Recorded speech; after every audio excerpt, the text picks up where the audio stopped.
Hi good evening, welcome back to Pen Media. This is Vijayashree. ఇవాళ మన topic వచ్చేసి సంక్షేమం వర్సెస్ అభివృద్ధి. 2024 ఎన్నికల తర్వాత ఏపీ రాజకీయ ముఖ చిత్రం పూర్తిగా మారిపోయింది. కూటమి ప్రభుత్వం అధికారంలోకి వచ్చి 2 ఏళ్ళు పూర్తవుతున్న ఈ తరుణంలో రాష్ట్రం ఎటువైపు వెళ్తుంది?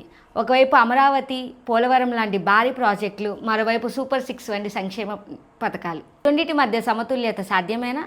ఈరోజు మనం ఈ వీడియోలో ముఖ్యమైన ఈ అంశాల గురించి విశ్లేషిద్దాం. గత 5 ఏళ్ల స్తబ్దత తర్వాత అమరావతి మళ్ళీ ఊపిరి పోసుకుంటుంది.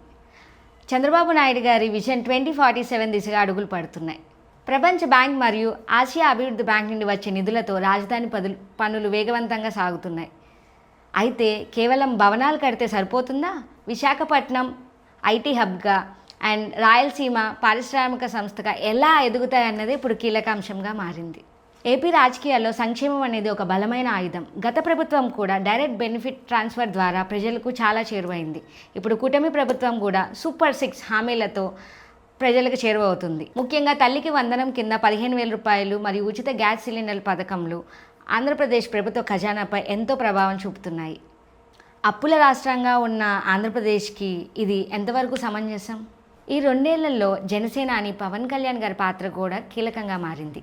డిప్యూటీ సీఎంగా ఒకవైపు పంచాయతీరాజ్ మరియు ఇంకొక వైపు గ్రామీణాభివృద్ధి పనులపై స్పెషల్ ఫోకస్ పెట్టారు. అటువైపు వైసీపీ అధినేత జగన్మోహన్ రెడ్డి గారు ప్రజల గొంతుగా మళ్ళీ పుంజుకోవడానికి ప్రయత్నిస్తున్నారు. అయితే 2024లో ఓటమి పాలైనప్పటికీ ఆ పార్టీ యొక్క ఓట్ బ్యాంక్ ఎంతవరకు స్థిరంగా ఉంది అనేది ఇప్పుడు చర్చనీయాంశంగా మారింది. ఆంధ్రప్రదేశ్ అభివృద్ధికి పెట్టుబడులు ఎంత అవసరమో సామాన్యుడికి సంక్షేమాలు కూడా అంతే అవసరం.